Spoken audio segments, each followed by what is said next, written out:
Thanks for checking out the Brad and John Show podcast. This segment of the show is brought to you by John Combest's book, Stalking, Harassment, Internet Trolling, A Guide to Recovering and Rebuilding After Online Attacks. It's a great reference if you've ever been the unfortunate target of a social media attack. It's available on Amazon. Just search John Combest. That's C-O-M-B-E-S-T, John Combest, and the book will show up in your search results. Now it's time for another segment of the Brad and John Show. Can you handle it? I'm Egbert, the owner of this station. Check out my website at egbert.com. That's E-G-G-B-U-R-T, egbert.com. Now it's back to Brad and John. Check out their website at bjshow.co. The BJ Show? Come on, guys. Anyway, here's B and J. You know, I spent a lot of time in my car yesterday, John, and I don't know if I really want to give the explanation of what I was doing yesterday, but one of my family members, I'll leave it at that, has some health issues, and I became sort of the chauffeur / surrogate for one of my family members, and probably literally spent, 5-6 hours driving here, driving there, hospitals and stuff like that. Okay, so I say that in the respect that I was listening to, as I do, I'm a radio guy. I listen to radio quite a bit when I'm in the car. I don't listen to music.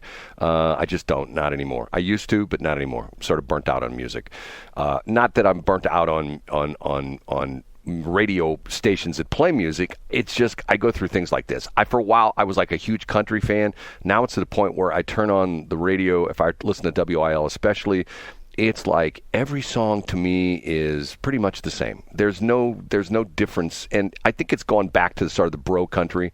You know, you remember Yeah, I do remember that. Well, the bro country thing was I could tell you almost every song had one of or all these elements. Hey little girlfriend, get up in my truck. I got big 34-inch tires. Come on here, scoot next to me. We're going to go out and go through the mud. We're going to get stuck in the mud. We're going to run out of gas. You're going to dance in the bed of my truck. You know, blah blah blah blah blah. Okay, so yesterday I'm listening to a show, and let me state one other thing too. There is a thing called audio processing that we use at radio stations, and what it does is ultimately it tries to make everything that we say very clear. We have various processors that do things, and not that we want to turn our voices into Darth Vader or anything like that. We want to make them as intelligible and recognizable as possible. And there's special processing we use. Matter of fact, when I'm speaking right now, I'm literally going through, by the time it hits the air, I'm going through like 3 or 4 different processors, okay? So I'm listening to this talk show yesterday, and they're talking about Joe Biden, and they play this clip of him at, I don't know where he was, speaking somewhere, and I thought to myself, I must be going deaf because I can't understand a damn word he's just said. So after the clip, the talk show hosts come on and say, now, could you understand anything he said? And I thought to myself, man, I'm glad to hear I'm not the only one that, it was just, I'm going like, what in the world is he saying? You know, and did that station rhyme with the Matriot? No, it wasn't. Oh, okay. I thought maybe it was that No, station. It wasn't the Matriot. But you know, I'm thinking to myself, we on if you listen to this station off air, okay, not through the podcast, stuff like that, we have breaks that when we put on Armstrong and Getty and we put on the various shows, we have breaks that we have to fill. If we don't have enough commercials, and quite honestly, there was a time when I used to put on PSAs, but I don't put on PSAs anymore. And people are going to go, I can't believe he doesn't do public service announcements. Mainly because of the fact that the organizations that send us PSAs have tons of money that they could just buy advertising, but instead they say, we're not for profit and you should run this for free. And I say, well, you know what? I'm for profit, and I say you should send me a check. So let's see who you tell them, Brad. Right. Let's see who wins this battle. Okay. I run a bunch of clips of President Reagan, and he is so eloquent. I mean, he is so, and you can hear every syllable that he says, and he speaks in such a comforting tone. It's like someone saying, John, everything's going to be great. Yes, there's problems in the world, but you know what? Don't worry. Things are going to work out. He's like, and you're talking about that rhino Ronald Reagan, right? Right. Well, nowadays, you're talking about that rhino. Nowadays, see, that's what's sort of interesting about it. John F. Kennedy would be a Republican nowadays, right? because if you look at and Ronald Reagan couldn't get through a Republican primary for governor today. Right. And it's so weird. Matter of fact, I have this discussion with people all the time when they talk about, well, look at the great Democrats. Look at John F. Kennedy. I go, and I've said this before, John F. Kennedy would be a Republican nowadays. Well, give me one example. Well, I've told this story before, and people don't believe me. There's a website, I think I can even find it real quick. There's a website that gives the historical tax rates, the IRS tax rates, through the years when the income tax first went in, 1912? Does that sound right? 12, it was a long time ago, yeah. Long time ago, over 100 years ago. Up until that point, we didn't have an income tax. And what's interesting about it is when John F. Kennedy got to be president of the United States, the income tax rate was, the top bracket was, I want to say, 92%. So in other words, if you made $1 and you were very rich, like say you were in the top bracket, you made millions of dollars. If you made $1 million, you got to keep, what, $80,000? Is that would that be right? That's about right, yeah. Okay, so in other words, 92% went to government, and people go, that's not right. There's no way the income tax was that high. So what did John F. Kennedy do? He dropped the tax rates. Now, once again, what do we have Biden saying all the time? We need to raise the taxes. We need to raise the taxes. What does Bernie Sanders say? What do the Democrats say? We need to raise taxes. We need to raise taxes. Okay. Back in the 60s with John F. Kennedy, he says lower taxes, and things got better. You know, and the crazy thing is, what did Ronald Reagan do? He did the same thing. He lowered the taxes even lower. The economy got better. Look at what, to a certain extent, what Trump did. He lowered the tax rates. Yeah. Things got better. Although, don't believe the fact that Joe Biden is still saying when he took office, the inflation rate was 9%, which is a bald-faced lie. It was 1.4%. Right. But facts don't matter. By the way, Brad, you just passed question number 1 on the new purity test for Republicans. You're for tax cuts. 24 questions to go, Brad. Is that really one of the questions? No, I just made that up. Well, don't get me going. Oh, God. Here, let me see if I can just find this real quick. I'll just type historical. I thought you were going to say, hold on a second, we're going to call Mark McCluskey. It's Wednesday. We haven't talked to him yet. see, there one of my clients who turned into a dear friend who departed us quite a long time ago, Randy Bluestone, the guy that started the Country Club Car Washes out in St. Charles County. He's got a location right there in Chesterfield Valley. And Randy was very influential in my life because Randy, first off, was an interesting guy on many different aspects. Hardworking son of a gun, built a empire in the car wash industry, which his wife and one of his partners still runs today. And Randy was one of the guys that was, if you've ever been around like a hockey team, and that's interesting because Randy played amateur hockey. He played, I think he might even played minor league hockey at one point in time. I know he played college hockey. And if you've ever been around the hockey players, they unmercifully tease one another. That's what they do. They just talk trash. They chirp at each other. They give a little chirping. Right. They're chirping at each other. Okay. So Randy said to me one day when he was like, and he would do this all the time. He'd call me up and make fun of me and tell me how my radio station sucked and stuff like that. And he couldn't believe that he was buying advertising. I mean, he would. He'd start up the conversation. I can't believe I spent you a one won't say that. A blank dollar on your station. Your station sucks. And I would go, hi, Randy. He'd laugh, that kind of stuff. Okay. And one day I said something to him, and he says, the mark of a true friendship is how much S you can give someone. Yes. The closer you are to them, the more S you can give them. And that stuck with me for years because of the fact that sometimes if you see families at a family reunion or something like that, they talk trash. And even to my family, like when my 4 kids get together, man, sometimes, the things they say back and forth, it's like, whoa, I could never say that to one of my siblings. You know what I mean? I do, and I also think that, particularly among men, that's a sign of affection, and because we don't express it as directly as women do.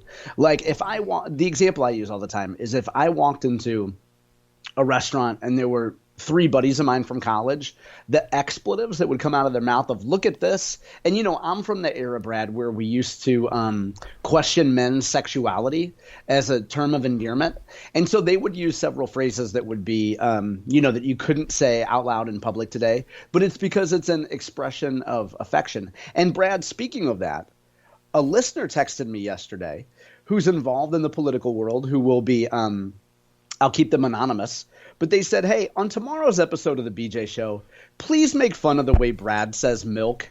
He says it like milk. It bugged me so much I had to rewind just to make sure I wasn't crazy. And I responded to this gentleman, and I just gave away his sex, which is male. And I said, actually, I do the same thing because I pronounce milk as milk. And people have made fun of me for that for years, Brad. John, say R-O-B-O-T. Robert. R-O-B-O-T? Yes, that's how I say it. I'm a raconteur. I'm a raconteur. I got the historical tax rate. I just looked it up, but I got the wrong chart because I got one that shows every single tax rate, every single bracket for historical U.S. Because when I read these numbers, sometimes people don't believe me when I'm reading this. Historical U.S. Yeah, I don't believe you, Brad. You know why? Because you can't even pronounce the word milk. Okay, which reminds me, I got a phone call. I didn't.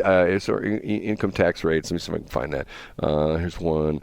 Okay, 1944. Okay, what was the top tax rate in 1994? And once again, people don't believe me. 94 or 44? 19. I thought I gave it away. 1944. What was the tax rate? Top 94. 94%. Right. 1944.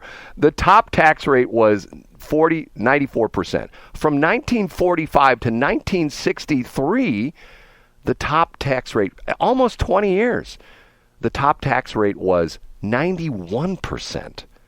Ooh, and you know what happened in 63? Well, unfortunately, Kennedy was assassinated, but he put into effect a tax reduction, and in 1964, the tax rate dropped to 77%. And then from 1965, and once again, this was legislation he put into effect after he was assassinated, from 1965 to 1981, the tax rate was 70%. And if you go through the whole crazy thing, it's just nutty when you see these numbers. Here, I found the right one. Okay, accept all cookies. Okay, accept all cookies. Okay, historical tax rate. Accept all those cookies, Brad. Okay, which go very well. By the way, cookies go very well with milk. I'm not going to say it. Okay, I was close. 1913 is when the income tax went into effect. Okay, 1913. Guess what the top tax rate in 1913 was? 92%. 7%. That's when the income tax. Wow. And once again. So you mean back then we weren't punishing people for making more money is what you're saying? This is an example of the power of incrementalism, where if you say, oh, hey, we're going to charge you income tax, but it's only 7%. It's only 7%. It's sort of like sales tax. It's like, oh, we're only going to charge 5%. Most places in the St. Louis listening area right now, people who listen to us, if you are not over 10%, you are very close to being at 10%. Okay, in 1916, from 1913 to 1915, it was 7%. In 1916, it more than doubled, went to 15%. 1917, 67%. Okay, and then it went up and down, and it hit another low point in 1925 to 1931. It was 25%. Okay, then it peaked in 1944, like we talked about it, at 94%, went down, and when Reagan went into office, it was at 70%, and by the time he left office, it was at 38.5%, so he almost halved the tax rate.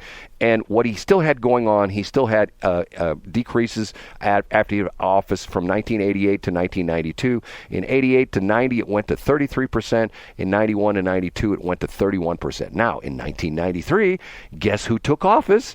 Bill Clinton. So guess what happens? Tax rate goes back up again, 39.6, and to a point where it just keeps going up from there. And, once again, if you're old enough to remember the Beatles, most of the Beatles eventually moved to the United States. Because why was that? You know the reason for this, John? Because there was no Yoko Ono. No, because I think at one point in time, they were being taxed 98% of their earnings, which is like, okay, why would you roll out of bed in the morning? You know what I mean? Why would you work your butt off, even if you're like a big star, international music star like the Beatles were? Why would you even lift a finger? You just go like, you know what? I'm just going to stay home all day. Because they're going to confiscate. Right. And now, Brad, you read a lot of numbers. How does this affect the tax on marijuana that I have to pay every day? And I don't get who's finally going to do something about that, Brad? I mean, all I want to do is pop my edibles before I can't even smoke in the Francis Howell pickup lane anymore. Now I got to take edibles because, a bunch of narcs in Francis Howell don't want me to smoke. It's funny. I told that story over the last week. I've told that story twice to two different people about you getting the letter because you have a child in Francis Howell School District and you getting a letter. Was it from the superintendent? Was that who it was from? Yeah. It was last school year. And essentially, and let me just frame this properly. It was essentially admonishing for the parents who were sitting in the pickup lane smoking dope, right? That wasn't that? Yeah. Which, first off, once again, remember when we voted on this, we don't have to worry about people driving while intoxicated on marijuana because nobody would drive while they're smoking. And there will be none of that. Right. How many times have you been, especially now it's springtime where people aren't turning on their heater and they don't have their air conditioner on yet, at least the last couple of days, that may be an exception. But when you're at a stoplight and you smell the marijuana wafting in from the car next to you, right? I have trailed behind cars before where of course they mostly have tinted windows. And then I'm like, gosh, I swear I smell weed. And then I drive past and, they're driving, 40 in the slow lane. And it's like, yep, I bet it's coming from there. Well, I have to tell you something happened to me the other day on Highway 40. I was driving along, and once again, I saw smoke just rolling out of this car. And in the rearview mirror, I saw this vehicle with all these crazy weird lights. It wasn't like red and blue. It was like purple and orange and things like that. But it looked like a police car. And it pulled this car over in front of me where all the smoke was coming out. And two crazy guys got out. And they gave these guys an appreciation certificate. And as they walked back to their squad car, because I pulled up behind to see what was going on, because remember, I'm a journalist. And I pulled back behind them. And it was Cheech and Chong. They gave them a smoking appreciation certificate for smoking. Wow, that's good, Brad. Well, they did pay their taxes. Right, for smoking a bong on Highway 40, Hey, man. And I pulled it up, Brad. It was last April. And here's the opening sentence real quick. With the recent legalization of marijuana in Missouri, some schools have reported an increase of adults smoking marijuana from their vehicles while picking up or dropping off their child. Oh, my God. Now let's talk about this, Brad. If you were someone who worked at a school and a car pulled up and there a big cloud of weed smoke came out, are you not a mandated reporter? And I know I sound like a narc here, but how is that even possible? How do you not report, or how do you not say something to a parent? Well, they do say something, because I've had that happen. Matter of fact, you don't know about this, but the journalism thing sometimes bugs me. So I've done things like a hidden camera, and that happened just last week at a high school, which I won't mention. Car pulled up with man and woman, mom and dad of the kid. They and the windows rolled down and the smoke came out. You could smell it. I had my camera going, and the principal came out and he walked right over to the car and he looked at them and he said, "Hey man, give me a high five. You're really doing well." And he said, "Puff, puff, give, man. You got to pass it, bro." Right. Okay. Two things I want to talk about next break. I want to talk about, and I'm going to throw out a name, and you're going to say, why are we going to talk about this person? Jelly Roll. Thompson Raider, R-E-H-D-E-R. You know who that is? No, not at all. Okay. Well, you're going to find out, and I'm surprised you don't know who that is. And also this guy called, I'll save that to the next break. What's interesting about it is John sounds like Mr. Whitey Whitebread, but yet John is an aficionado of rap, and he knows all these crazy rap artists. I'm going to mention two rap artists that came into the public view yesterday on, of all places, CNN, and you won't believe this crazy Oh, I can't wait to hear. I won't look it up. I want to be surprised on the air. You won't believe this crazy story. Thanks for checking out the Brad and John Show podcast. This segment of the show is brought to you by John Combest's book, Stalking, Harassment, Internet Trolling, A Guide to Recovering and Rebuilding After Online Attacks. It's a great reference if you've ever been the unfortunate target of a social media attack. It's available on Amazon. Just search John Combest. That's Combest. John Combest, and the book will show up in your search results. Now it's time for another segment of the Brad and John Show. Can you handle it?